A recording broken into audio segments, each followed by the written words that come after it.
আসলে মুখে বললে হবে না, এটা বাস্তবায়ন করতে হবে। ধূমপান করিলে ২,০০০ টাকা জরিমানা, তো এই আইনটা যদি বাস্তবায়ন করে আরো সুন্দর হবে।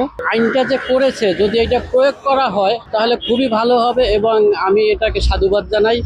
আমি চাই এটা কঠোরভাবে যেন নিয়ন্ত্রণ করা হয়। গতকালকে সরকার ধূমপান নিয়ে যে আইনটা করেছে এটা খুবই একটা দেশের জন্য ভালো দিক, দেশের মানুষের জন্য ভালো দিক। এবং আমরা যারা রাস্তায় এবং শিক্ষা প্রতিষ্ঠানে, হসপিটালে যারা ধূমপান করে তারা তো ক্ষতিগ্রস্ত হবেই, বাট এদের জন্য যারা ধূমপান করে না তাদের ফ্যামিলি এবং পাবলিক সার্ভিস সব লোকজনই ক্ষতিগ্রস্ত। তো আমরা চাই এই আইনটা আসলে মুখে বললে হবে না, এটা বাস্তবায়ন করতে হবে।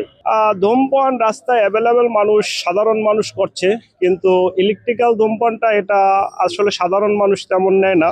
এটা যাদের আর্থিক অবস্থা ভালোর দিক আছে তারাই নেয়, কিন্তু এটাও খুব ক্ষতিকর, এই জন্যই এটার বেশি জরিমানা করা। সাধারণ ধূমপানের চেয়ে ইলেকট্রিক্যাল ধূমপানটা ক্ষতিকর বেশি, তার জন্য এটা জরিমানার হারটাও বেশি করা হয়েছে। স্কুল প্রতিষ্ঠানের আশেপাশে সিগারেট, ধূমপান এগুলা আমার হিসাবে এগুলা না করাই ভালো, কারণ এগুলা থেকে ছোট ছোট বাচ্চাদের এগুলোর প্রতি আরেকটি আকৃষ্ট হয়ে যাবে। পরে এটা দেখবেন যে পরে আস্তে আস্তে সবাই মাদকাসক্ত এই ধূমপানের ভিতরে জড়িয়ে যাবে।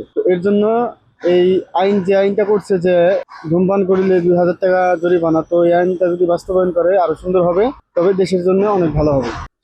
শিক্ষা প্রতিষ্ঠানের আশেপাশে ধূমপান করলে শিক্ষা প্রতিষ্ঠানের ক্ষতি হয়। তারপর হসপিটালের আশেপাশে যদি ধূমপান করা হয় হসপিটালের অনেক এই রোগী বা অনেক ক্ষতি হয়। তারপরে এই এই ধূমপান আইনটা আস্তে আস্তেই করে দেওয়া ভালো।